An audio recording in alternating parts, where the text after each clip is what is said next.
depois dessa primeira mesa que nos deixou com muitas questões ainda, alguns caminhos interessantes a partir de outras experiências em outros lugares, a partir da institucionalidade. A gente tem uma mesa aqui, que é a mesa 2, que vai tratar especialmente do assunto da arqueologia. Então temos aqui eu, que sou Marília Calazan, sou arqueóloga, sou integrante do Mobiliza Saracura Vai Vai também desde a primeira reunião. É um orgulho para mim, uma honra imensa construir junto com esses companheiros e companheiras a nossa retomada, né, não só do território, mas da história e emergir de volta, né, essas memórias, essas vivências que construíram essa cidade. Muito embora eu nem seja daqui, eu sou de Cubatão, eu moro aqui em São Paulo há poucos anos, então eu agradeço em dobro a mobilização também pelo acolhimento como vizinha e como integrante dessa comunidade. E isso tem tudo a ver, inclusive, com essas redes de sociabilidade que a gente demonstra, que a gente quer demonstrar.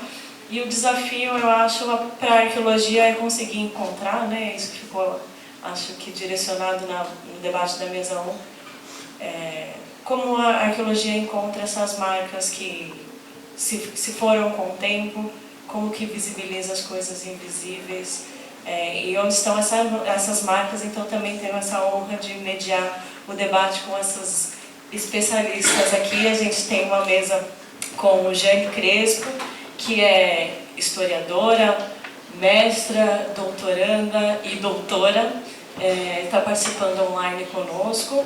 Temos também Mônica Lima, que é professora da UFRJ, pesquisadora, coordenadora do laboratório, então não vou conseguir falar a sigla, LEAfrica, que é uma das relatoras da candidatura do Cais do Valongo a Patrimônio da Humanidade. Acho que isso comunica muito com os nossos interesses, com os nossos estudos aqui no Bexiga. E, por último, nossa companheira também na casa, a Paty Marinho, doutora Patrícia Marinho, minha colega do MAIUSP, e fez uma tese também, acabou de ser premiada, inclusive, com o trabalho dela sobre comunidades, e fez uma tese pioneira que tenta justamente circunscrever dentro da arqueologia essas marcas das vivências da materialidade quilombola, ancestral, de terreiros, dentro da arqueologia. Então, eu acho que temos muita coisa para aprender com elas. E eu vou sugerir, vocês, como a Jeane está ali, vocês, Mônica e Paty, vocês ficam aqui no público mesmo. Jeane, se você quiser se introduzir, se apresentar um pouco melhor enquanto fala também, seja bem-vinda. Muito obrigada pela sua participação. Olá, gente. Olá. E não, gente. Então, bom, meu nome é Jeane Crespo, sou historiadora e arqueóloga, sou professora de IFAM, carreira do primeiro concurso de IFAM, que foi feito em 2005, né? E atualmente eu estou como diretora do Centro Nacional de Arqueologia, que é uma unidade especial de IFAM, e atuando aqui em Brasília, tá? Mas durante muito tempo eu fui arqueóloga que atuou na superintendência, eu já atuei na superintendência do Rio, de Minas Gerais, né? Do Rio foi a minha última locação antes de vir para o Central. Também já fui chefe de técnico na sede Paraty. E a minha fala aqui hoje, né, primeiro eu agradeço também o convite para compartilhar aqui um pouco da minha experiência e das minhas impressões. Eu sei que existe um tema, né, que é o tema que é eminente e urgente, que vocês querem conversar, que é a questão da patrimonialização do sítio arqueológico, que foi identificado durante as obras, né, da associação de estudos recentes, aí é o caso do sítio arqueológico, né, da Saracura Vai Vai, registrado, cadastrado, então Saracura Vai Vai. Eu queria dizer para vocês que, primeiro, né, esse é um processo, acho que você vai saber, eu quero saber de vocês algumas premissas, algumas informações, para que a gente depois consiga, ter conhecimento e também para que a gente prossiga depois no debate. Porque eu acho que nesse momento, o mais importante, que eu acho aqui, nessa ocasião que aqui estamos, é o debate e as perguntas. Espero poder responder, ou pelo menos tentar construir a maioria delas com vocês. Mas, em primeiro momento, acho importante a gente destacar a atuação do IFAM no âmbito dos processos de procedimentos de licenciamento ambiental. A primeira coisa que a gente tem que deixar bem claro, tá, é que o IFAM ele não realiza processos de licenciamento ambiental. O IFAM é uma instituição que é anuente no procedimento de licenciamento ambiental. Ele dá anuência, ele faz manifestação. Faz manifestação e anuência por conta, das atribuições dessa instituição. Então, isso é por conta de possíveis e prováveis impactos em bens culturais protegidos pelo IFAM. E que bens culturais seriam eles? Protegidos pelo tombamento, vamos dizer que a lei 25, 37, princípios arqueológicos, os bens culturais que são identificados como patrimônio cultural e imaterial, as paisagens culturais e patrimônio cultural ferroviário. Tá? Então, é isso que, dentro de uma normativa, que nós temos de vigência agora, que é a Instrução Normativa 01 de 2020. Então, isso se manifesta para o licenciamento toda vez que você tem um procedimento de licenciamento, seja em âmbito federal, estadual ou municipal, por conta das proteções e da incidência das normativas da instituição. E assim, no caso da arqueologia, que a gente vai falar assim, a proteção que é dada aos livros arqueológicos, ele tem uma proteção que tem instituído geralmente no Decreto-Lei de SIC, mas o Decreto-Lei de SIC só fala de SIC ou coleções arqueológicas que sejam tomadas e que sejam restituídas de tom, tá? Mas, em 71, foi promulgada e editada a Lei 3924. E é essa legislação, lá de 71, que fala sobre a proteção e a gestão do patrimônio cultural arqueológico pelo IFAM. E que todo bem arqueológico, ele passa para uma responsabilidade da União. Entendimento esse que ele foi ampliado pela Constituição Federal de 1988. Artigo 16, que dá uma ampliação, e a gente trabalha com o patrimônio cultural, e mais propriamente nos artigos 20 e 26, que diz que os sítios arqueológicos são bens da União, e que é competência da União, dos Estados e do município, garantir a preservação desses bens, em conjunto, lógico, com a sociedade de uma maneira geral.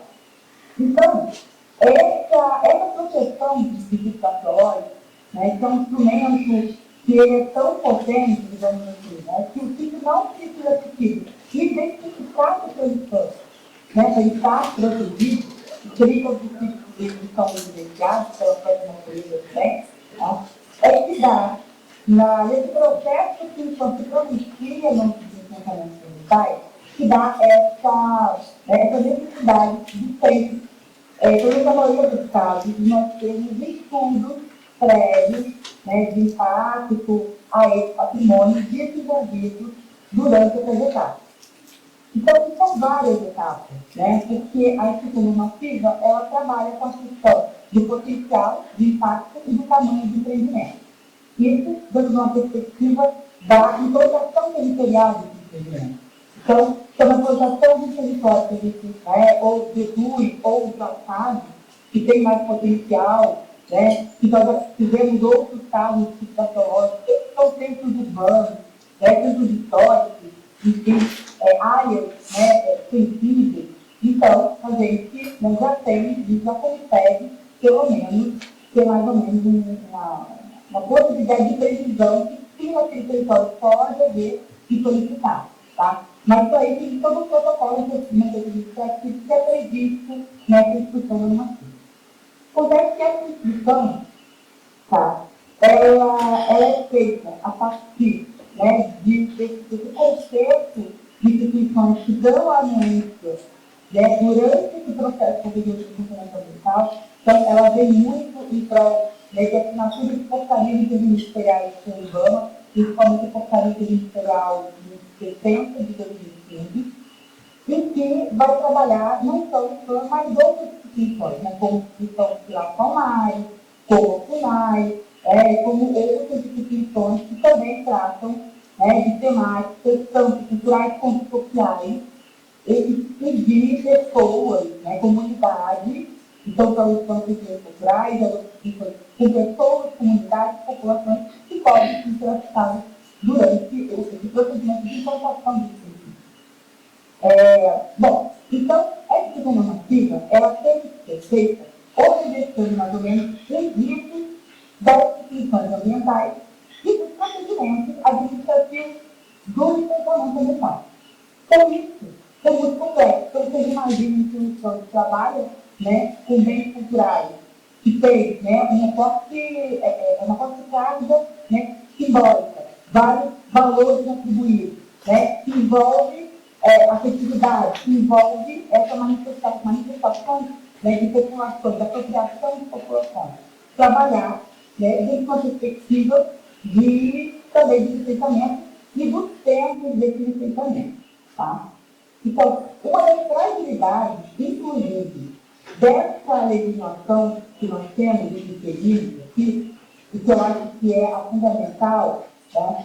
É esse tempo no momento de ter algum tipo de comunicação coletiva, processo de escuta com comunidades que estão em áreas ou que estão atingidas, ou comunidades que são defensores de bens culturais apropriados para instituições.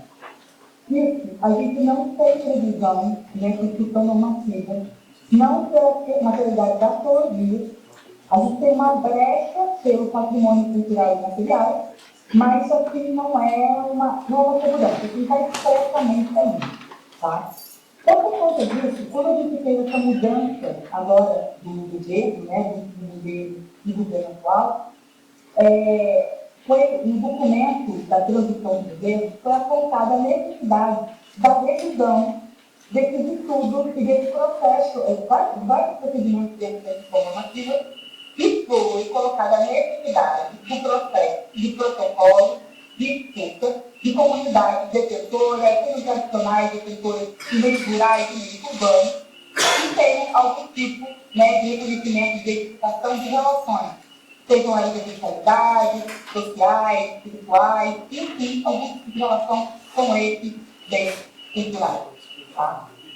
Então, a gente, desde o começo do ano, por conta dessa indicação, tá, o encontro articulou, então foram organizadas algumas comissões temáticas que estão em andamento, tá? Que vai se estender ainda para o próximo ano, para fazer a revisão da lei como um todo.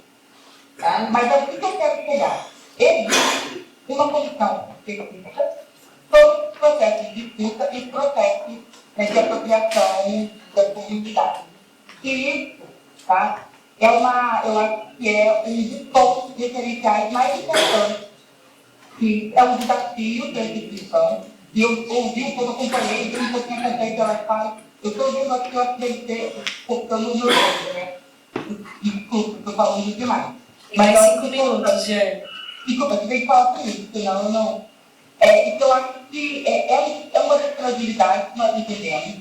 É um desafio científico, porque nós estamos numa instituição que tem prática, né, uma instituição com mais de 80 anos, e que nós tivemos várias práticas em vários momentos, mas eu acho que nós estamos no momento, sim, de repensar, de refletir o nosso papel, e principalmente da gente abandonar a perspectiva que os valores identificários atribuídos às materialidades se encerram naquela materialidade, né? Porque os valores podem ser múltiplos, as apropriações podem ser múltiplas, né? Nós temos pessoas, temos comunidades que interagem. Então, a materialidade, ela é viva, e a sociedade que interage com a materialidade, e ela tem o direito a interagir, né? Por uma série de questões. Então, eu acho que é um processo de revisão, ele não é fácil, né? Possivelmente nós vamos ter uma abertura, eu vi a Vanessa falar um pouco, né, do processo de recuperação da portaria, do isolamento de Sion, Mais para frente, no próximo ano, com certeza, essas divisões, quando você fizer diagnóstico, pelo menos os textos, assim, no breve início, né, com certeza, pelo menos, é uma indicação desse tipo de trabalho que está organizando essa transição. Isso vá para a consulta, né, aberta para a consulta pública, que as pessoas podem se manifestar. Mas o que eu coloco são práticas que não são tão fáceis, mas para dar um alento no coração, assim, eu não sei, né? Mas eu posso citar aqui, eu vim do Rio de Janeiro, falei do Rio, foi mais ou menos, não? E eu tive uma experiência, foi uma experiência que eu acho que é muito necessária, e que eu acho que é muito legal para a gente pensar esse processo, né, o próprio processo de como da patrimonialização, os estudos, e a própria mobilização dos movimentos da comunidade com relação ao psicossológico de literatura vaidade. Eu tenho, e é um caso, não é o Valongo, viu, Mônica? Não é. Porque o Valongo é um patrimônio mundial também descoberto no âmbito do procedimento de pensamento, mas pelas vezes, tá? Uma legislação antiga. Mas é um caso que eu acho que é muito semelhante, e quando a gente sentou com o pessoal de São Paulo, eu entrei para conversar. Não sei se vocês conhecem, devem conhecer, que é o caso da instalação da implantação do VLT da linha 900 da vida Marisol Floriano no centro de Cristo. Que durante a implantação do processo, aí o processo foi normativa 01 de 2015, tá? E que foi um processo que durante essa implantação foi identificado que eles passariam ter uma área, que era uma área próxima ao Lago de Santa Rita, que é uma área identificada como o primeiro local de primeiro critério de Serpinol. Quando esse comércio era escravagista, esse complexo era realizado ali, né, nessa área, na rua direita da cidade de Janeiro, que é a direita do mar, e quando o primeiro critério das pessoas que fizeram transferência cativa, isso aqui, era isso naquela região. Logo depois, né, esse critério ele foi passado, que estava muito próximo da área urbana, foi passado lá para a região da Gamboa, que é o critério de outro nome, que nós conhecemos, que já era para atender ali em toda a região do Valão. Tá? Então, esse primeiro critério estava ali, debaixo lá no Santa Rita. E foi um procedimento que assim, o IFAM levou da execução normativa 01, e foi um procedimento que foi iniciado de substância administrativa, mas que os movimentos, né, urbanos, de memória para os movimentos negros, meteram o pé na porta e foi falar, a gente quer participar desse processo. A gente quer decidir o que vai ser feito com esse patrimônio, com esse tecnológico, que é nosso, somos ancestrais, que nós reconhecemos como parte da nossa história. Isso foi um processo, primeiro, de um debate muito grande. Isso foi feito com uma reunião pública com a prefeitura, tá? E o IFAM no Rio, a gente não teve, né, a gente vai ter que escutar, tá? Então, a gente, né, mas isso deixa que bem claro. Tudo um minuto, gente. Tá bom, vou encerrar. Da mobilização, tá? Dos movimentos e dos grupos organizados. Então, vamos fazer, temos que fazer. Não foi uma receita pronta, tá? A gente não sabia como fazer, eu vou com 10, a gente não sabia como fazer isso. Então, a gente recebeu o movimento, chamamos prefeitura, chamamos o empreendedor que era o IPC, chamamos os movimentos, as representações, né, dos movimentos, Ministério Público Federal entrou, né, o doutor Jair Luciano estava lá, a empresa de antologia, que era de consultoria, que estava executando, né, que foi contratada pelo BNC, então todos os envolvidos, todos, estipulamos uma comissão chamada Comissão Senado. E essa comissão reuniu durante um ano, semanalmente, acompanhando essas obras e tomando algumas decisões. Então, só para poder, né, sistematizar, foram algumas questões principais, tá? Mas depois a gente pode conversar quando vier ao debate, ou aqui à disposição que a gente conversar. O primeiro foi, por conta da questão das populações, dos movimentos, a gente mudou a abordagem arqueológica que a gente teve no fim, depois eu explico. Uma coisa estava programada, e foi outra, e eles optaram que eles não queriam uma instalação que eles deixassem prejudicados, tá? Por conta disso, foi pensado um projeto de requalificação política da área, que passou por esse movimento, passou por essa comissão, e assim foi decidido, tanto que hoje, o que está aí, né, tem mais rodas negras, então, e esse procedimento ele foi meio que um memorial aberto para essas rodas negras, que, segundo, né, a memória que contavam ali na comissão climática, fazer uma alusão, né, à disparidade, mas que trabalhavam em prol do protagonismo nisso. E a gente teve também uma questão relacionada às paradas de veículos, porque tinha um nome, que é um nome, segundo a concessionária, é o topônimo, que o movimento falou, não, vamos mudar esse nome, porque esse nome não se representa um pouco a nossa memória, tá, nesse território. Oi, eu vou terminar. Então, e houve essa mudança também. Mas, então, eu vou terminar a pauta aqui, está à sua disposição. Se você quiserem perguntas, desculpa me alongar, viu? E agora, vamos passar para o próximo. Obrigada.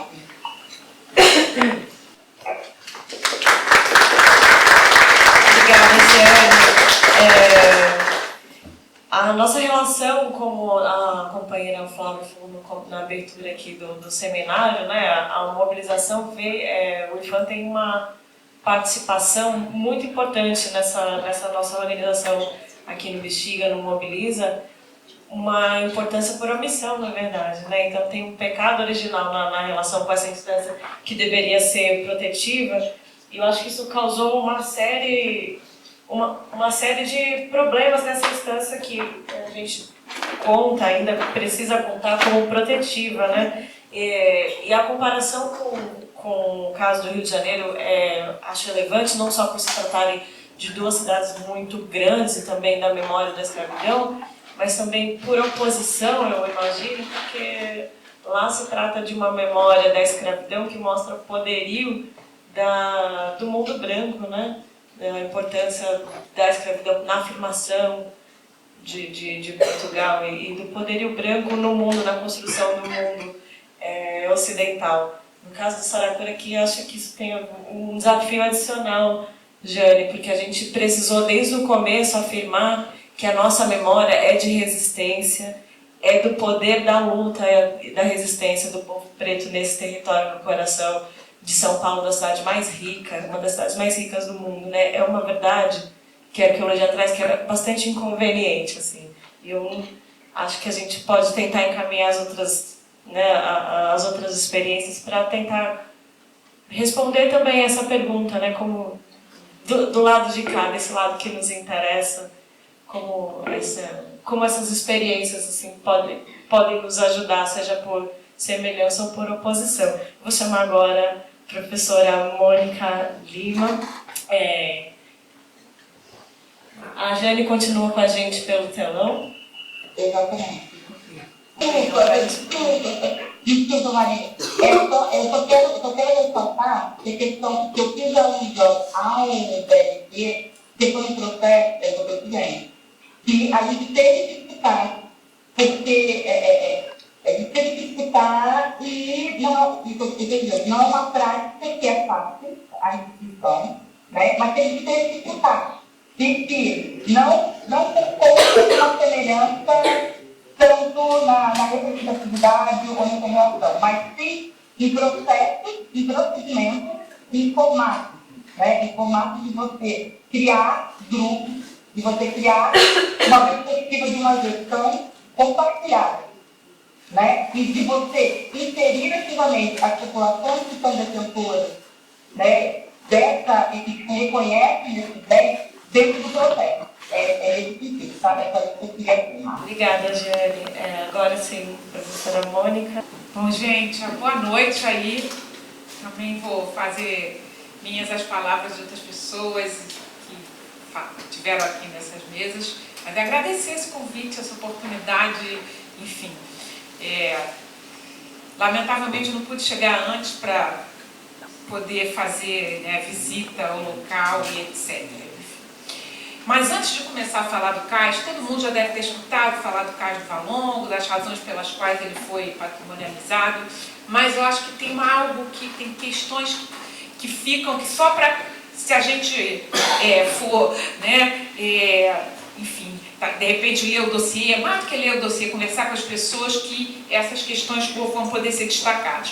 Bom, além de estar feliz de estar nessa mesa aqui, especificamente de arqueologia, que eu acho que assim, é um diálogo mais do que necessário, é um diálogo que ilumina a história e que nos ajuda a entender muitas coisas.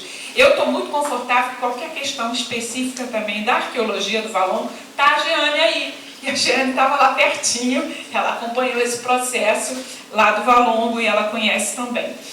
Mas o que eu queria ressaltar logo desde o início é que o Valongo ele foi patrimonializado e a gente defendeu a candidatura com um tripé, né? Um tripé que era o cais, o cemitério dos Pretos Novos e o quilombo da Pedra do Sal.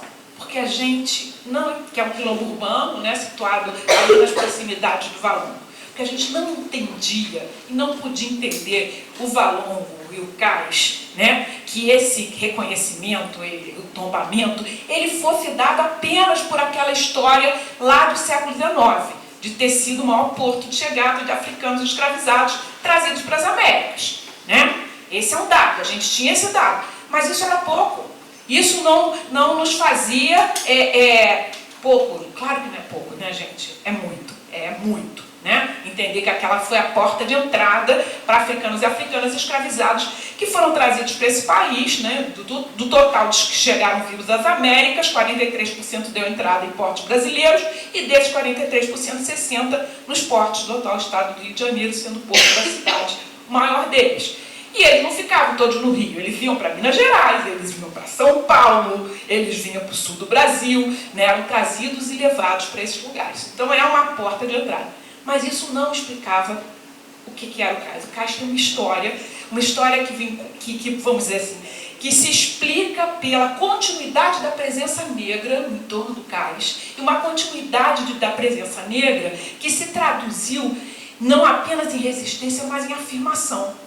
Ali foram fundados as primeiras terreiros de religiões de matriz africana da cidade. Ali foi criado, ali se davam os encontros dos batuques, dos ungus, que gerou a base, o caldo para nascer o samba carioca. Ali está ali a vizinha faladeira, que aliás faz parte do comitê gestor do Valongo hoje, que briga para deixa falar com aquela outra escola de samba, que é tida como a primeira, por ser a pioneira. Eles se autodenominam, inclusive, a pioneira, a vizinha faladeira, e eles brincam, né? Porque como a primeira escola de samba é a deixa falar, se a deixa falar chama deixa falar, porque alguém falava. E quem falava, a vizinha faladeira, que é a escola de samba. E o Coração das Meninas, que é outra escola de samba também do final do século XIX, que faz parte dessa história que faz o tombamento do cais. Então o cais, ele é o Valongo, o cais de chegada, o maior número de africanos escravizados das Américas, mas ele é o lugar onde essas coisas aconteciam. Onde se juntava à noite para o batuque no Zungu, que eram as antigas casas de Angu, que viraram ajuntamento, lugar de encontro, de acolhida, de acoitamento, de conspiração. Aí também mostrando essa chegada, de onde eles foram trazidos, primordialmente gente da África Centro-Ocidental, gente que falava do tronco linguístico banto. A gente não pode esquecer que essa história tem um lado que é do outro lado do mar. E isso está aqui também, no Bexiga. Essa história, o povo não nasceu no barco. Né? Então, a gente tem uma história que nos conecta com outras histórias muito distantes, aparentemente, mas que são próximas de fato. Né? Esse rio chamado Atlântico. Para lembrar do embaixador Alberto da Costa Silva, recentemente passou para o andar de cima. Então, a gente tem esse lugar, e aí só para localizar, para quem não é da cidade, é sempre bom aí o mapa, né? O mapa da região do Valongo, é uma região cercada de morros, né, gente? Está ali, né? Esses morros abraçam a enseada do Valongo. Nas encostas desses morros, na encosta do Morro da Providência, surge a primeira favela carioca. O Morro da Providência está aqui, ó.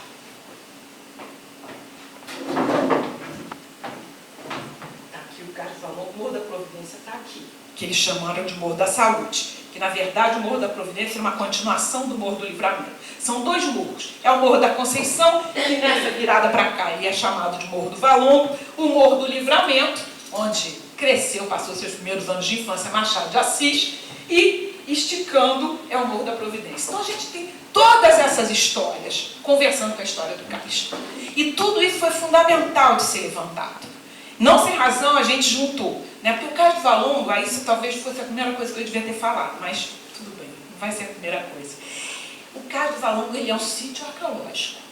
Isso é importante lembrar, né? Esse é o nome de batismo dele. É o sítio arqueológico Cais do Valongo.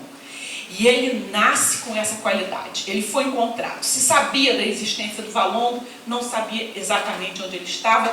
Foi uma obra, em 2011, que fez encontrar os vestígios e daí o sítio foi batizado, né? Reconhecido, passou por todo um processo, mas além do reconhecimento das equipes de arqueologia, teve um reconhecimento fundamental, que foi o reconhecimento pelas sacerdotisas de religiões de matriz africana, que foram lá e reconheceram o cais e fizeram a primeira lavagem simbólica do cais, que hoje faz parte do calendário de celebrações da cidade, né? Ou seja, houve um movimento também desde o início, tá? Desde a descoberta lá em 2011. E ele estava oculto, mas ele, certamente o cais, existia numa memória da população.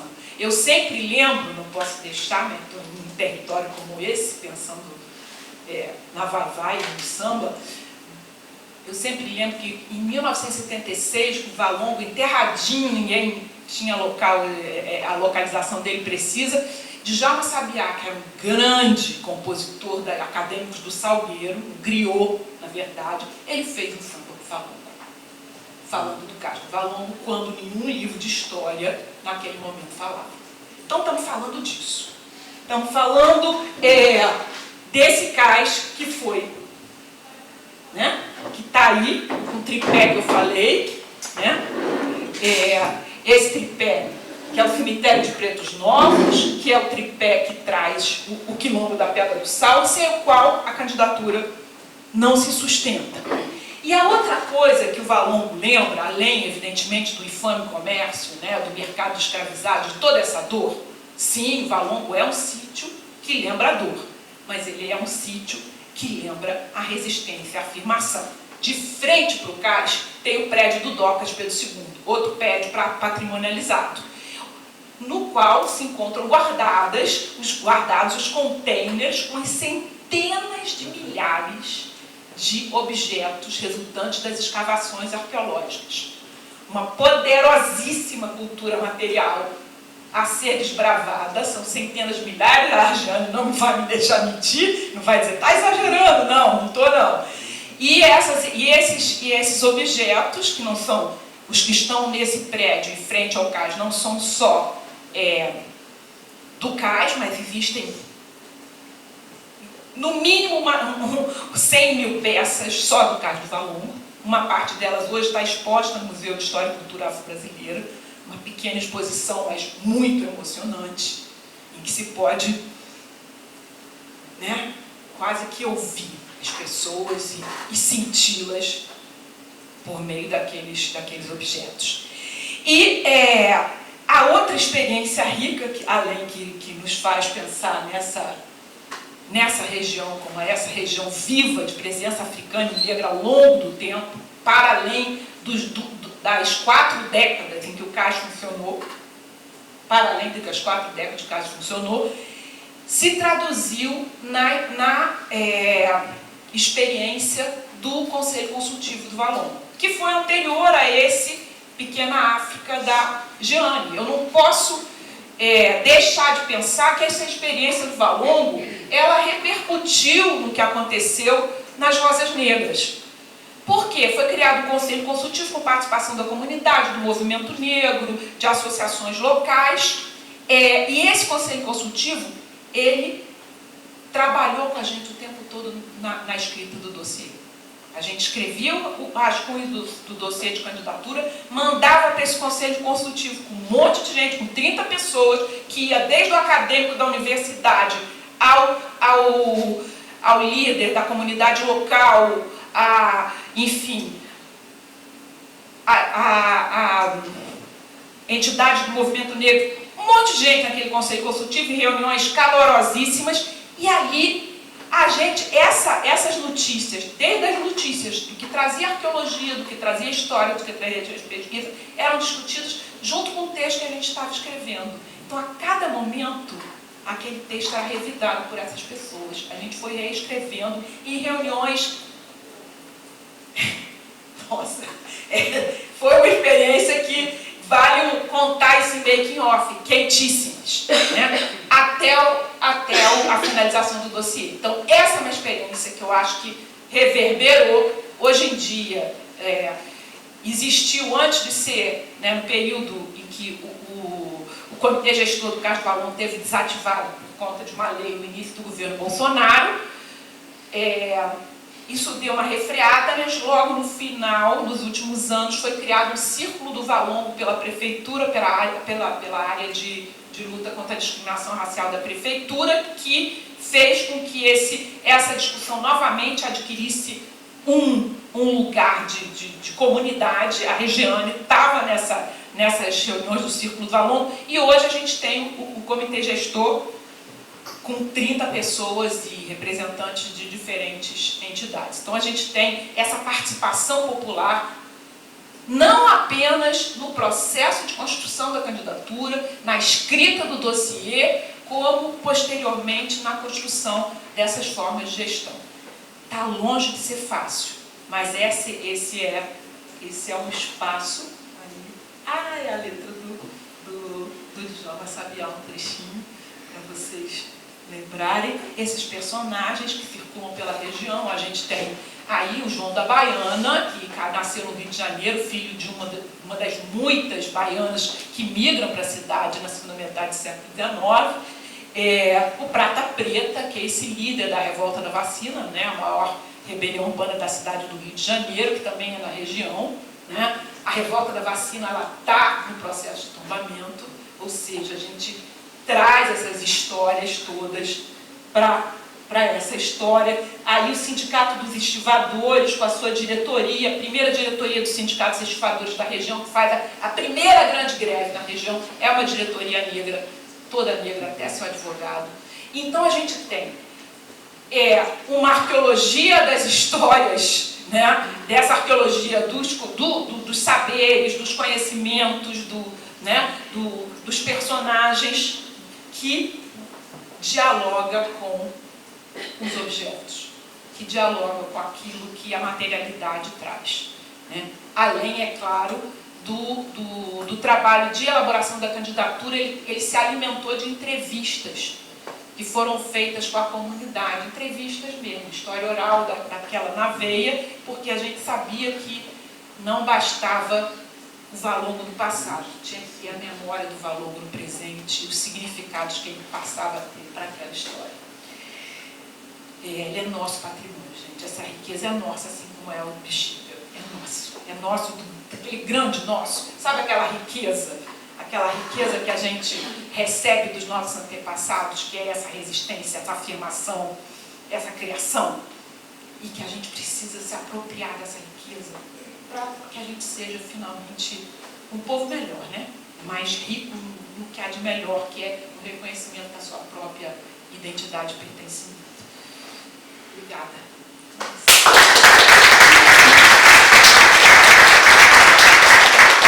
Parece que o patrão ficou maluco, nós ganhamos mais alguns minutos aqui de debate, pessoal. Agradeço, Mônica, pelo entusiasmo, por compartilhar a experiência e principalmente pelo encorajamento. Né?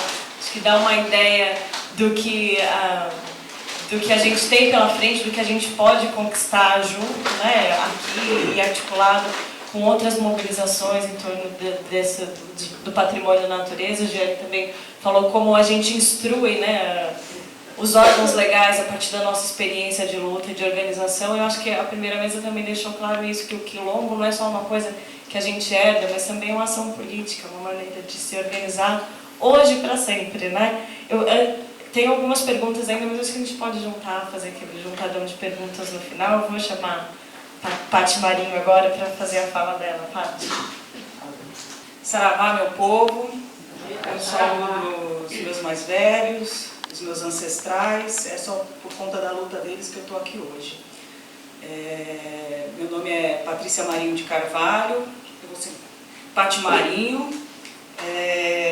Vou pegar o gancho da minha colega Marília, que falou sobre o prêmio, né, que eu ganhei junto com os meus alunos.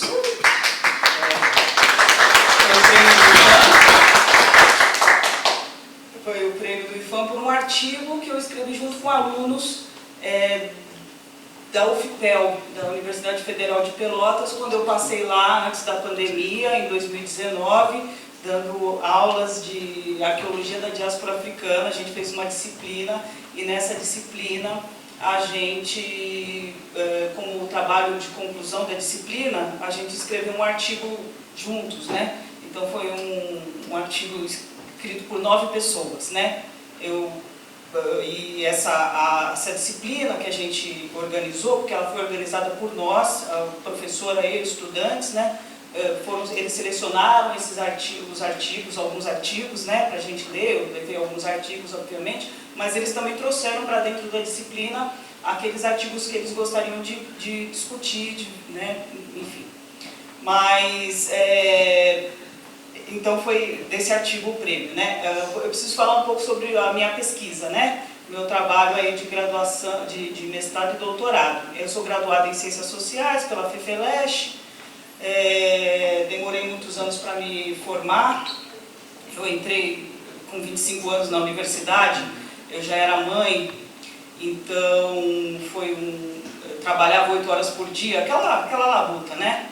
E me formei em Ciências Sociais, 9 anos quase para ser jubilada, e quando eu cheguei na Universidade de São Paulo, aquele baque, né, de chegar em 1995, 96, entrei na universidade, aquele baque, né? Ninguém, assim, os meus iguais não estavam lá, né? Era muito estranho, era realmente muito estranho. A primeira aula inaugural tinha 100 alunos e você contava assim no dedo, sei lá, 3 pessoas.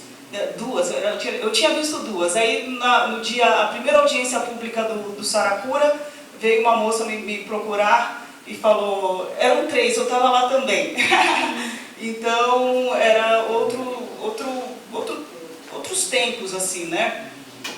E eu chego, então, na Universidade de São Paulo, e o que eu faço para me localizar lá? Eu fui procurar núcleo de consciência negra, dança afro, sempre fui das práticas esportivas, então, né, sempre praticando algum esporte, tudo, mas foi fundamental para esse momento, né, de encontrar com essas pessoas, encontrar com os meus iguais lá dentro da Universidade de São Paulo. E não era diferente da sala de aula, né? Porque na sala de aula eu sou do tempo, eu fui aluna do professor Kabengele Munanga, que inclusive encontrei com ele agora, que estava numa banca, eu estava lá numa banca lá no Museu de Arqueologia, porque hoje teve prova para professora de etnologia africana, e eu estava lá assistindo. E o professor estava lá, então eu tive aula com o professor Kabengele Munanga, eu tive aula com Wagner, eu tive, nesse último período, né, que antes de ser jubilada, eu falei, olha, então eu vou estudar tudo que tem de preto aqui disponível nessa universidade, né, eu vou começar a estudar tudo que está relacionado com o preto. Então eu fiz todas essas disciplinas, foi quando eu conheci o Tata Katuvanjesi, né, nesse período, né. Um grande, para quem não conhece, o Tata Katuvanjesi é de um terreiro de candomblé Angola aqui de São Paulo, né? Hoje aqui está em Itapecerica da Serra, é uma grande liderança religiosa, né? Enfim, um militante aí.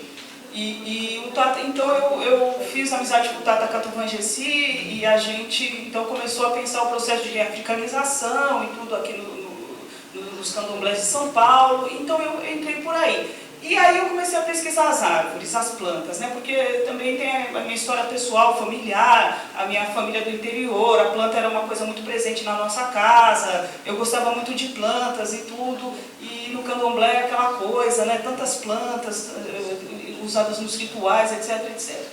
Aí eu comecei no último ano de universidade, no 9º ano, né, que eu fui fazer 8, 9 disciplinas e tudo era candomblé, tudo era planta, tudo era reafricanização e tudo, comecei a estudar isso. E aí cheguei no Museu de Arqueologia e no Museu de Arqueologia eu fui entender que eu não sabia o que era arqueologia. Para mim era uma, sabe, arqueologia, eu sempre quando ouvia falar de arqueologia eu sempre pensava em, sei lá, Pompeia, sei lá, né, distante. A arqueologia era uma coisa muito distante. E eu fui lá porque a professora Alice é uma etnóloga, né, que também estava lá na banca hoje, especialista em arte africana, né?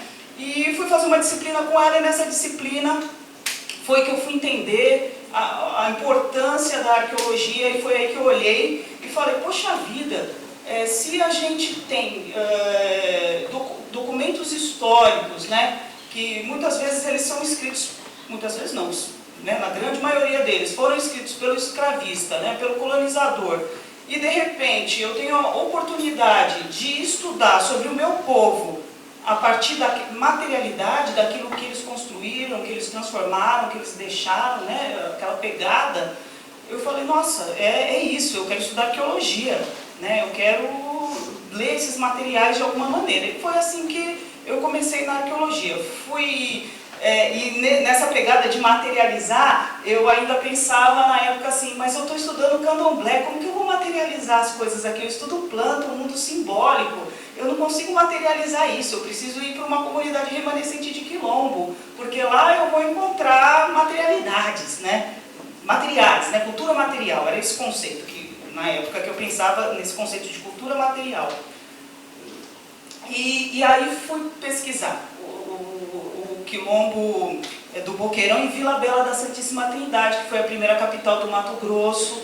É riquíssimo, eu não vou entrar em detalhes desse trabalho, mas é para os desdobramentos, né? Quero chegar nesses desdobramentos, né? E aí eu parti no mestrado, eu parti de uma hipótese, que se eu encontrasse uma comunidade...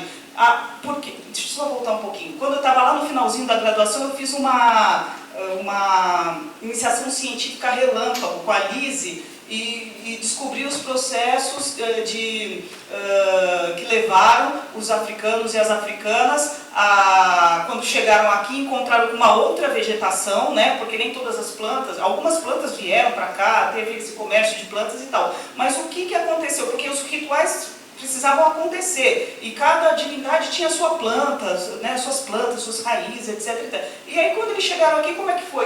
Né? Então eu fui estudar isso, minha intenção naquele momento era entender, aí fui ver que era atribuir características morfológicas, fenotípicas da planta, sei lá, se uma planta ela é amarela, de repente no candomblé ela pode ser...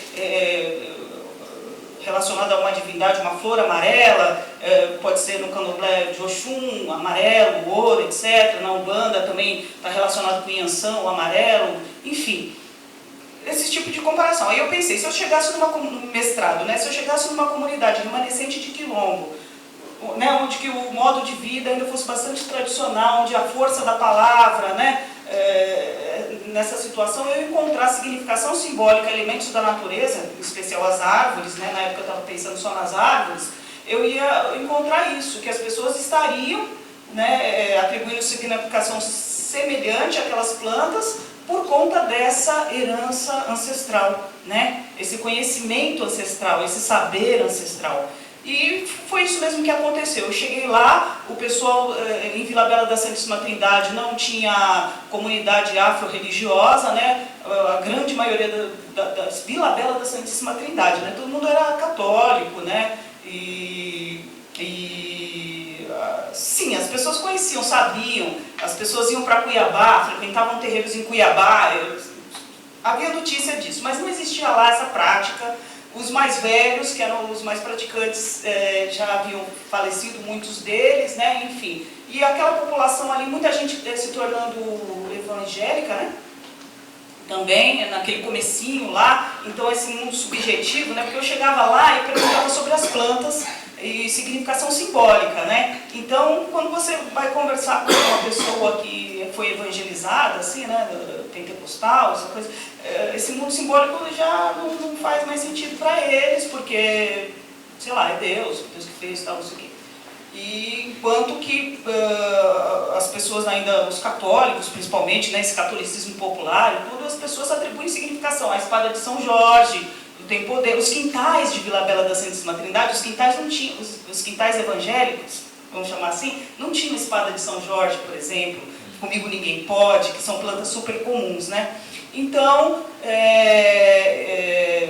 com essas pessoas que não eram praticantes de religião de matriz africana, sim, eu encontrei uma série de plantas lá que tinham as mesmas atribuições dos candomblés aqui de São Paulo. Também pesquisei candomblé lá no Mato Grosso, né? Porque mudava a vegetação também, muda a vegetação, são outras plantas, né, e tal, e não sei o que lá. E isso foi o meu primeiro contato assim, com a comunidade, né? E foi muito bem recebida, né? Quando você chega em Vila Bela da Santíssima Trindade, o ônibus para bem de frente da praça, que é já uma coisa muito louca, porque tem umas ruínas de uma igreja, sabe? Do século XVIII, e na esquina costumava ficar uma centena, vários senhores, né, pretos velhos, né, eles ficavam sentados ali, tudo observando quem estava chegando, né, descendo do ônibus, né. Então, eu fui muito bem recebida lá, e eu sempre gosto de frisar isso, esse contato inicial que eu fiz com eles, por conta da diáspora que nos une, né? Porque eu não sou quilombola, eu nasci na periferia de São Paulo, né? Na zona sul de São Paulo, outros códigos, né? Mas não tem como, a diáspora une a gente, e realmente foi isso que aconteceu. Então eu fiquei durante 10 anos trabalhando nessa comunidade, né? Eu fiz meu projeto de mestrado e fiz meu projeto de doutorado, eu fui morar lá durante um período, né, da vida, 5 minutos, tá? Eu fui morar lá durante um período da minha vida, e nesses 10 anos eu consegui estabelecer uma relação, né, muito próxima com essas pessoas, principalmente com a família Frazão de Almeida, e no meu doutorado, que foi sobre processo de invisibilidade, né, tanto porque assim, existe na arqueologia, existe um conceito que é da visibilidade arqueológica. Quanto mais o sítio, quanto mais visibilidade arqueológica, quanto um sítio é fácil de ser encontrado, ou difícil de ser encontrado, né? Então os sítios de quilombo, eles são considerados de baixa visibilidade, por conta dos materiais, que é perecível, que o pessoal se escondia nas matas, então é difícil de achar, etc, etc. E então no doutorado eu trabalhei com a questão da visibilidade, do registro arqueológico e da visibilidade social, né? Então foi um projeto colaborativo, a ideia era desenvolver, o projeto foi desenvolvido junto com eles. Eu tive grandes sonhos, porque eu queria, sei lá, levar dinheiro para a comunidade, o projeto do Babaçu, isso e aquilo, mas não sou eu que escolho essas coisas, né? A comunidade que se mobiliza e a gente usa das coisas que a gente aprendeu na universidade, os caminhos que a gente percorre para escrever projeto, para isso e para aquilo. E voltei concluir o meu mestrado, continuo até hoje sonhando em voltar com um projeto para a comunidade. Mas o que eu quero dizer, que a Marília falou também, por que esse projeto, esse mestrado, ele foi um mestrado diferente do que a gente via? Primeiro que tem os falares, né? E a maneira da escrita e a presença do negro dentro da academia, do corpo negro dentro da academia, e como esse corpo se expressa. Então, foi uma forma de expressão do meu ser, assim, né? Eu, inclusive, tinha muitas críticas da minha orientadora, do jeito que eu escrevia, que não era o jeito formal, o jeito acadêmico, que eu tinha que melhorar minha escrita nisso e nisso, naquilo. Eu acho que eu escrevo muito bem, tanto que eu ganhei um prêmio com os meus alunos. Enfim. Mas existe esses falares, né? O que afro-quilombês, as línguas que a gente fala, né? Nós negros falamos da nossa vivência e assim, sempre querendo enquadrar a gente dentro desse pensamento ocidentalizado, dessa academia que é racista, etc, etc, etc. E aí esse trabalho ele é um marco aí porque ele traz uma nova perspectiva. No doutorado, principalmente, eu fui dizer que era o seguinte, não era o sítio arqueológico que era de baixa visibilidade, o sítio afrodiaspórico que era de baixa visibilidade. A baixa visibilidade era do arqueólogo que desconhecia a cultura africana e afro-brasileira. Não é à toa que tem uma lei, né, que obriga, né, e aí eu parti desse ponto de vista. E aí propus e juntei com a questão das árvores. Então, quando qualquer arqueólogo chega em campo, a primeira coisa que a gente olha é a paisagem, né? Existem lugares propícios para fixação humana, água, entendeu? Você é numa montanha, como o Quilombo dos Palmares, né? Alguém já foi lá no Quilombo dos Palmares? Você chega lá, tem uns mirantes que você tem visão de tudo, sabe? Então tem lugares específicos para as pessoas, né, se assentarem, né? Então, e quando você vai num sítio arqueológico, eu estou passando por uma experiência muito legal. Eu participo de um projeto da UFOPA, Universidade Federal do Oeste do Pará, e que formou as primeiras 2 quilombolas, de muitos que vão formar lá, mas as primeiras 2 arqueólogas quilombolas. E elas desenvolvem um trabalho justamente a partir dessa dissertação aí sobre as árvores, porque elas estão indo com os mais velhos delas, nas comunidades delas, procurar vestígio de árvores. Eu pude fazer um campo com elas e a gente andando lá, aí a gente achou Guiné, aí os mais velhos confirmaram, não, aqui morava mesmo a dona fulaninha de tal, ali morava. Então, deu um outro visão. E existe, agora falando da arqueologia, né, o que eu estou pensando para concluir. Por que eu falei bastante, fiz questão de falar bastante desse trabalho que eu desenvolvi com o pessoal de Vila Bela da Santíssima Trindade, etc. Porque a arqueologia da diáspora africana no Brasil, ela vem influenciada pela arqueologia norte-americana. E você sabe, a arqueologia é feita por pessoas brancas, e está tudo bem as pessoas brancas estudarem a arqueologia da diáspora africana, a arqueologia da África, mas o que a gente precisa, e o momento que a gente está, a gente precisa de alunos negros, a gente precisa de professores negros. Eu fui hoje nesse concurso do MAI, e eu fiz questão de ficar até o fim, porque a última candidata era a única pessoa negra que estava concorrendo no universo de 6 ou 7 candidatos ali. E é isso que vai transformar a arqueologia, porque a arqueologia é racista. A gente vai ter aula amanhã. Hoje foi só a leitura da prova, né? A leitura da prova. Só amanhã que a gente vai saber.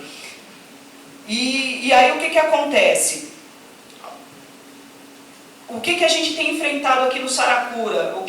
Muito diferente do Valongo, porque aqui no Saracura ninguém olha, se sabia historicamente, estava registrado que existia o sítio histórico, o Quilombo do Saracura.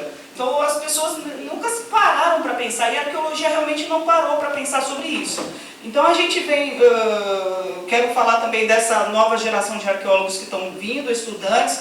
A gente participou agora da semana do Congresso Nacional de Arqueologia, teve uma mesa, a gente falou sobre o Vai Saracura, o Rossano, o arqueólogo Rossano, a gente fez um simpósio, a gente participou, fez a denúncia, um monte de gente veio falar com a gente, e foi uma SAB que eu fiquei muito feliz de participar, porque a negrada que tinha lá era uma coisa impressionante. Até hoje, quem foi que falou comigo?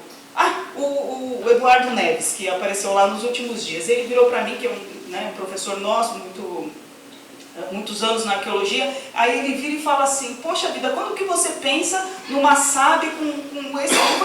Foi lindo, né? A conferência de abertura foi um arqueólogo negro fazendo. Agora, tudo isso daí é um esforço que tem sido feito por uma gente que está chegando com gás, porque tem lei, que tem cota, tem toda uma luta, é um histórico, é tanta luta, né, que tem por trás disso, que não é uma coisa... Então, a arqueologia ela não vai mudar do dia para a noite, né? Esse movimento Vai Saracura, isso foi um diferencial na arqueologia. Gente, essa portaria que saiu, você está entendendo? O estardalhaço que está fazendo, o movimento que está fazendo, o movimento Vai Saracura, na cabeça das pessoas e chegando e levando a arqueologia, é isso que vai mudar, porque é uma das questões que a gente tem que pensar, né? O que a arqueologia pode contribuir? A arqueologia pode contribuir em muita coisa, né? Mas a arqueologia tem questões internas da própria ciência que ela tem que mudar. E ela muda quando pessoas negras estão dentro da universidade, tendo aula e dando aula, né? É isso. Vamos conversar. Acho que essa mesa, que não fui eu que escolhi, né, as participantes, eu tenho a felicidade e a honra incrível de mediar aqui, ter um desenho muito inteligente, né, e muito funcional para a gente discutir o nosso caso aqui no Bexiga e do sítio Saracura Vai e de outros sítios, por exemplo, Lavapés, e de outros que vieram antes e virão depois, com certeza, porque a gente sabe que está assentado, essa cidade está assentada sobre um território ancestral construído, né, em cima de territórios negros e indígenas. É uma coisa que a gente sabe, então a pergunta é como que a arqueologia encontra seus meios para isso, como a gente, enquanto comunidade, se mobiliza para trazer essa história visível. Acho que são as questões, os eixos centrais que atravessaram todas as falas, mas é que a gente tem na fala da Paty, né, das marcas arqueológicas da presença negra, como a gente evidencia, como depende também da luta de sujeitos, né, de pessoas negras, no caso a Paty e outros companheiros e companheiras, que estão se inscrevendo no mundo da ciência a partir dessa linguagem, né, de uma outra linguagem, porque a arqueologia tem um vício disciplinar, que ela surge para entender qual que é a origem da civilização e o que é civilização, que é um termo vago, mas na arqueologia, lá no século XIX, não era vago. Civilização era uma coisa, era castelo de pedra, era linguagem escrita, e a arqueologia falou, ok, vamos atrás disso. Aí o fulaninha na universidade, sei lá, Federal da Bahia, do Sergipe, 150 anos depois procurando monumentos de pedra, repetindo, porque a ciência é repetição, né? Isso é um vício da disciplina, que depende de coragem e enfrentamento desses companheiros, essas histórias incríveis aqui, que eu saúdo, né, na pessoa da Paty, de Mônica, todas essas pessoas que trazem nossas questões, as questões populares para o mundo da ciência. Mas também não estou aqui para ser uma faladeira. Se vocês tiverem as perguntas, acho bom a gente compartilhar. Nós ganhamos alguns minutos, né, e eu esqueci meu telefone, eu estava marcando a hora, mas eu acho que nós temos até uns 15 minutos para falar. 20 talvez. Eu levo o microfone até vocês.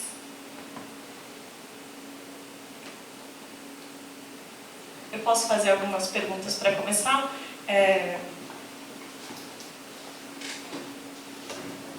Bom, antes de fazer algumas perguntas, vocês têm alguma coisa? Porque acabamos ganhando mais tempo, de repente. Eu queria falar um negócio. Imaginei. Claro, porque depois de ouvir a Paty, eu fiquei pensando em muitas coisas. Estão me ouvindo bem? Para falar com a Jane, a gente precisa usar o microfone. Precisa usar. Gente, perdão. Eu já estava achando que ele estava com o microfone. Oi. Não. Tá, sim. Sim? Aí eu que nem consegui escutar o microfone. Mas você estava falando, eu falei, nossa, fiquei pensando um monte de coisa, claro, né? Eu vi a Paty, e eu falei, fiquei pensando recentemente, eu acompanhei, não estava dentro do projeto, mas exatamente um projeto que é liderado por 2 arqueólogos negros de arqueologia subaquática, que está, do Afrorígenes, que estão lá desenterrando, desenterrando é ótimo, não estão desenterrando, eles estão mergulhando para encontrar o Camargo, né, que é um navio escravagista do período do tráfico ilegal, que é um período bem importante para a gente entender as responsabilidades também da sociedade brasileira e do Estado brasileiro, essa grande discussão sobre reparação, né? Então a gente está tratando, quando a gente levanta, quando a gente olha um sítio desse, luta pelo reconhecimento, pelo tombamento, por essas coisas, a gente está correndo atrás de reparação. A gente está de um reconhecimento de que esses territórios, de que essas localidades, elas pertencem a essas populações, nesse sentido, né? De reconhecimento de direitos. Então, acho que esse lugar, né, de que esses sítios, vão trazer para a gente, a arqueologia aí é que nem eu me lembro do Miyakoto, quando ele falou que a língua portuguesa era o botim de guerra que os africanos tiveram, né, depois da luta de libertação. Eu acho que assim, por mais que a arqueologia seja essa ciência racista, e com certeza a história também, né, e totalmente marcada, né, total DNA dela, mas a gente se apropria dela, né, e feito botim de guerra, e a gente usa ela para poder desencavar nossas histórias. Então é isso que eu fiquei pensando. E acho que o que a Jeane trouxe da história dos Rosas Negras é isso também. Eu queria só falar mais um pouquinho que essa luta da arqueologia, a gente tem a rede de arqueologia negra, né, que é formada em 2018. Olha que maravilha isso daí. Acabamos de criar o GT de Cultura Material Africana, que inclusive a professora deu a palestra de abertura, a conferência de abertura, né, que foi também uma mobilização. Então, está mudando, né? Hoje a arqueologia, essas arqueólogas, esses arqueólogos negros que estão entrando na universidade, eles estão falando de dores, entendeu? A dor, como que a arqueologia é agressiva dentro da sala de aula, em campo, né? Então, isso que eu discuti bastante com a questão da representatividade, a importância disso, mas como a arqueologia ela pode machuca a gente, entendeu? Em sala de aula. Eu tenho uma colega que ela é a Camila Wischer, e ela é minha contemporânea, fez mestrado comigo. E a gente participou de uma banca de uma maravilhosa, uma mulher negra maravilhosa, que é a Lara, que é a mulher da arqueopoesia, e desenvolveu esse conceito da arqueopoesia. Você lê a tese dela assim, é cheia de dados, porque ela vai dizer quantas mulheres negras, quantos, né, que tem na arqueologia, quantos livros publicados, né? Então ela vai, e no meio desses números e de toda essa estatística, ela escreve de maneira poética, lança uns poemas, umas coisas muito fortes, é uma coisa maravilhosa. Mas por que eu falei da Lara? A sua amiga que... A dona falou que a arqueologia machuca. Então, é isso, tipo, na banca da Lara, e a Camila, e foi uma choradeira, né? A banca foi uma choradeira. Essa beleza toda dessa dissertação dessa moça, e aí a Camila vira pra mim e fala, cara, tipo, olha, eu fiz o mestrado com você, a gente assistiu várias aulas, a gente foi contemporânea, e eu nunca falei isso com você, eu vou falar agora, porque eu ficava totalmente indignada de como as pessoas olhavam para você e como elas não entendiam o seu trabalho. O que essa mina está fazendo aqui? Né? Então, assim, é isso.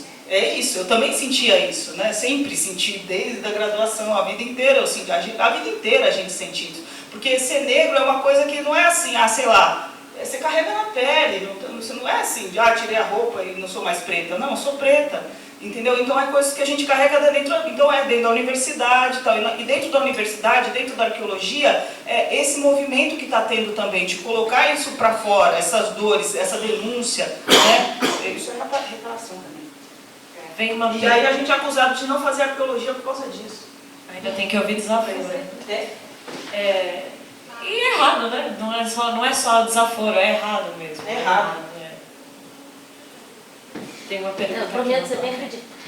Não, é bem rapidinho para a Jeane. Você comentou na tua fala que no processo do cemitério vocês conseguiram fazer a concessionária e o Estado participar.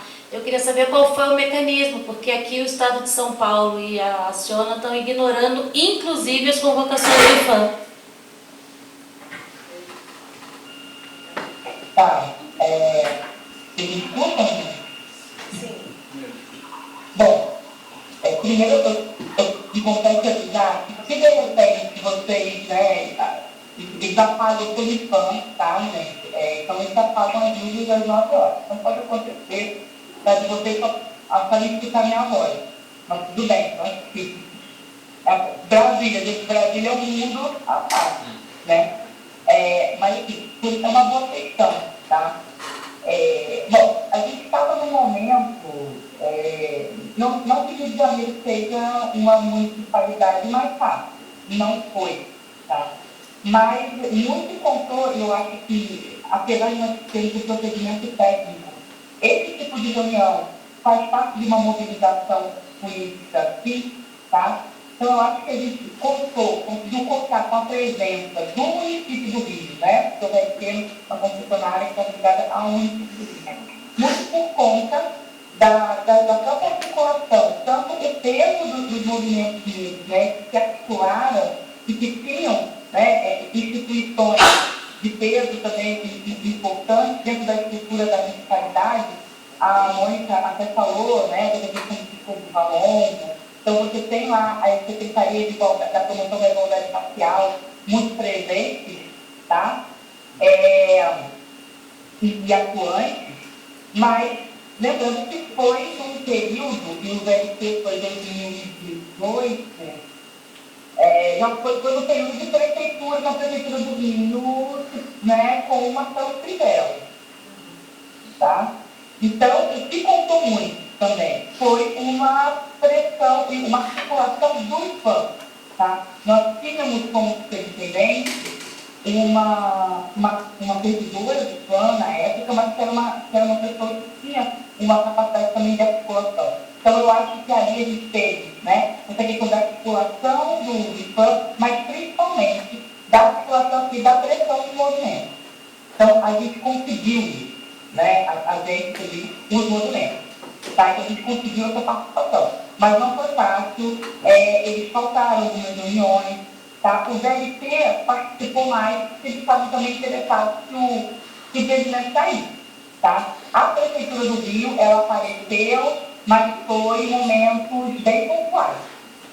Tanto que a maior briga foi, afinal, quando a gente estava tentando mudar o nome das estações por deliberação da própria comissão final. Eles inventaram, a gente não pode mudar o nome, tem toda uma questão, tem que ir para a França mudar o nome, assim, várias questões e depois a questão de resolver, tá? Então, assim, não foi sem muita briga e luta, tá? Tá vendo? De hoje eu estou aqui com a outra tela, mas é isso. Sobre a situação de São Paulo, logo assim que eu assumi o caminhar, por conta dessa minha experiência, tanto no Valongo quanto no VLT, a superintendência conversou comigo, né? E eu fui uma das pessoas que falei, olha, vocês têm que formar uma comissão, vocês têm que trazer a comunidade, vocês têm que dialogar com a comunidade, e vocês têm que, né, constituir um grupo em que todas as partes sejam atuantes, né? E tem condições de inserções, né, dentro das competências e da legitimidade de cada um. Eles se colocaram nessa dificuldade e, enfim, né, eu acho que vocês devem saber isso melhor do que eu, né, existe também toda uma configuração aí política, né, uma situação aí em São Paulo, e que, com certeza, a gente não pode negar em vão ser inocente, que isso vai, né, de uma certa forma, se espelha nessa relação entre, né, apesar de toda essa estrutura de Estado, né, essa estrutura de Estado, elas são ocupadas por cargos de governo, né, e às vezes tendências, olhares, valores diferenciados, isso sim vai repercutir diretamente, às vezes não sei, né, vai repercutir diretamente na maneira, nas alianças, nessa possibilidade de expressão, tá? Então, eu acho que a mobilização social é o que vai ser o mais importante nesse sentido. É a minha visão, tá, gente?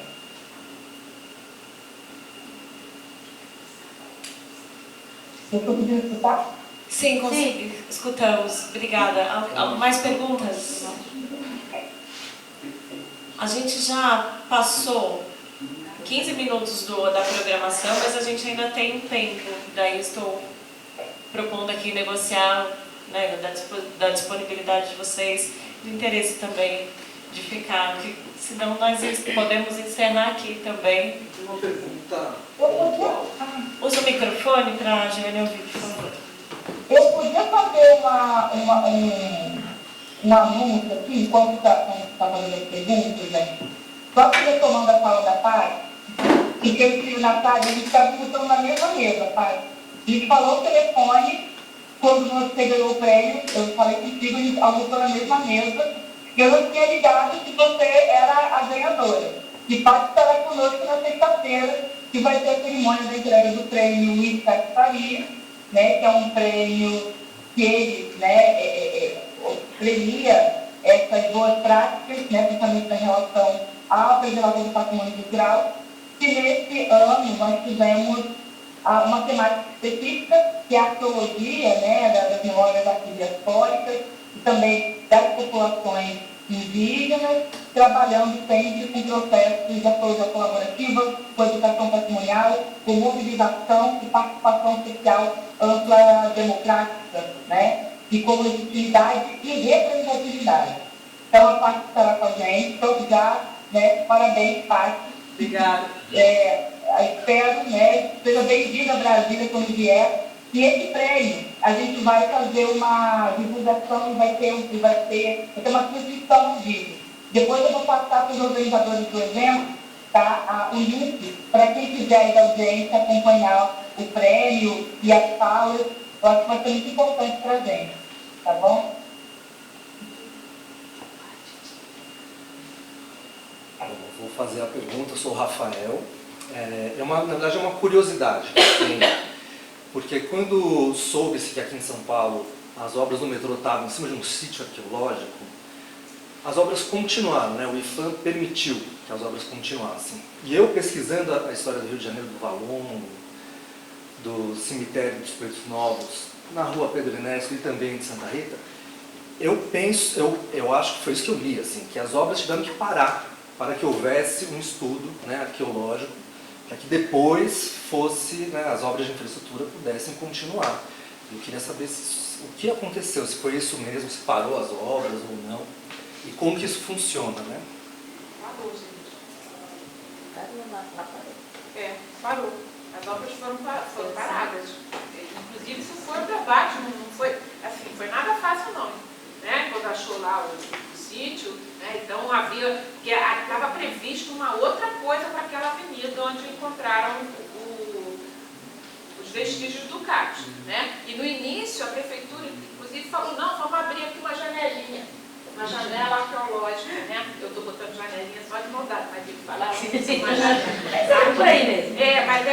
Mas não, vamos abrir uma... Mas aí o que aconteceu? Aí o movimento negro se juntou, foi lá para o Valongo, falou com a imprensa, não sei o que, parará, botaram no jornal, 3 dias depois, o discurso era o seguinte: esse é o nosso Coliseu, essa é a nossa... E assim, a obra parou para que pudesse se verificar o que havia ali, e aí foi o segundo reconhecimento, eu falei das sacerdotisas religiosas de matriz africana, que também gerou, né, que elas disseram, nossa, esse é um lugar de dor e sofrimento, precisa ser lavado e tal. Mas parou assim, que eu me lembro do IPN, do Cemitério dos Pretos Novos. O IPN tem várias escavações, inclusive está havendo escavação agora, né? Está se fazendo uma nova escavação, e eu já soube na coxia que eles encontraram coisas novas. Está havendo uma nova escavação no IPN. E a escavação está naquele estilo aquário, não é aquário, tá, gente? Claro que não é, mas tem, né, uma janela de vidro que você pode observar o trabalho dos arqueólogos ali. Mas no IPN, a obra da casa parou, mas ali, como era uma propriedade particular, continua sendo, né? O IPN é um memorial privado da família Guimarães. E a eles foi dito, inclusive, não, agora que já levaram algumas coisas, levaram os primeiros, né, as primeiras ossadas encontradas, vocês podem cimentar. E aí foi o casal que disse que não ia cimentar. Mas o Estado liberou. Liberou. Porque porque já foi feita a pesquisa científica, levaram as ossadas e tal, e aí disseram, vocês fazem o que vocês quiserem, a gente pode desmatar. Até os vizinhos disseram, não, se mete isso aí, não sei o quê. E eles disseram não. Eles se sentiram como que hoje eles falam, né? Que eles foram escolhidos para encontrar aquilo e eles eram guardiões daquela história. E aí foi todos os desdobramentos e tal, mas o Valongo parou até que se resolvesse o que ia fazer com aquele vestígio. A lei exige que pare? Os arqueólogos sabem melhor disso, mas que eu saiba sim. Encontrou, tem que chamar de arqueologia, a Jane vai dizer isso melhor, né? Mas tem uma lei, até é uma lei dos anos 60, né, Jane? Se não me engano, é uma lei dos anos 60, a primeira, que vai falar dessa questão, que é uma lei forte, que diz, encontrou, tem que avaliar, tem que trazer uma equipe de arqueologia para avaliar. No caso do Valongo foram 2 equipes, até, né? Que analisaram o cais, e depois ainda veio o arqueólogo que foi indicado pelo ICOMOS, da Unesco. O cara veio, um arqueólogo argentino, que trabalha com a arqueologia da diáspora em Buenos Aires, o Daniel Chavelson, e ele foi lá verificar se, vamos dizer assim, ele é um avaliador da Unesco para ver se, tipo assim, dizer que dá para encaminhar a candidatura, né? Para ver se está valendo. Ele veio, ele também examinou, e durante todo esse tempo estava tudo em compasso de espera. Mas eu não sei também até que ponto foi a pressão política. A gente pode contar essa parte melhor dessa coisa, se a lei segura mesmo essa questão. E uma coisa que você falou, Jane, aí eu queria perguntar também para as arqueólogas aqui, porque essa questão de a decisão, por exemplo, da comunidade, no caso do cemitério de Santa Rita, de não fazer a escavação. Essa história de fazer a escavação em cemitério, que eu acho que é uma questão, né? Não é pequena. Ainda mais pensando que aqueles corpos já foram desrespeitados, já foram, né, vilipendiados de todas as formas. Como é que você cava ali, revolve? É uma discussão, né? Só que aqui no caso a gente tem o risco do metrô esfarelado. Isso. Essa história. Também isso. Você sabe isso. E essa é a cruz e a espada. Escava e salva ou deixa o tatuzão esfarelar? Aí, escava e salva. Jane? Bom, sobre a questão eu vou me centrar aqui, lembrando, tá? Então, o caso Valongo, ele foi descoberto no âmbito de um falhamento de uma escavação também por conta de licenciamento, considerado um pouco mais mas era um outro enquadramento que ele tinha na época, que era uma digamos de 30, que hoje não existe mais, tá? Tanto o CLT quanto o caso da linha do metrô estão enquadrados na Instituição Normativa 01, que eu falei para vocês, e que elas têm passos que vão, digamos, conciliar, né? De acordo com o tamanho, o porte do empreendimento, as pesquisas arqueológicas. Então, ambas, né, foram enquadradas no nível 3. Então, que teve um processo de identificação primeiro, né, um levantamento específico. O que acontece muitas vezes no âmbito urbano, né, mesmo a gente tendo levantamentos, mesmo a gente tendo, né, indicações nas fontes, né, tanto nas fontes documentais quanto na oralidade, tá? De que ali existem lugares que podem ter remanescentes, que podem ter lugares, enfim, a gente tem uma questão de uma perturbação, que é a perturbação, né, da própria construção urbana, né? Você escavar no meio urbano é bem complexo. Porque muitas vezes você faz os primeiros levantamentos achando que atingiu uma camada de ferro, né, que você não atingiu. Tá? Então, o que acontece? Você teve essa primeira etapa e teve essa segunda etapa. Então, nessa segunda etapa, e a etapa que está agora, né, no caso a linha do metrô, que é do gestão do patrimônio arqueológico, que é aquele passo que você faz, além do conhecimento de identificação, que você já vai aproveitar.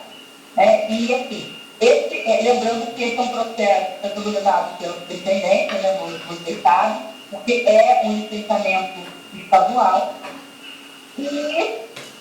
E acontece, então, desculpa, eu não estou acompanhando, tá, vocês, pela chega da gente, de resposta técnica, é que essas materialidades, que elas estão sendo evidenciadas, né, de camadas bem profundas. E isso é uma questão, né, que pode, tecnicamente, pode acontecer. E o que tem que fazer? Você identifica isso, tem que tomar, né, as decisões necessárias para a conservação e a preservação desses vestígios.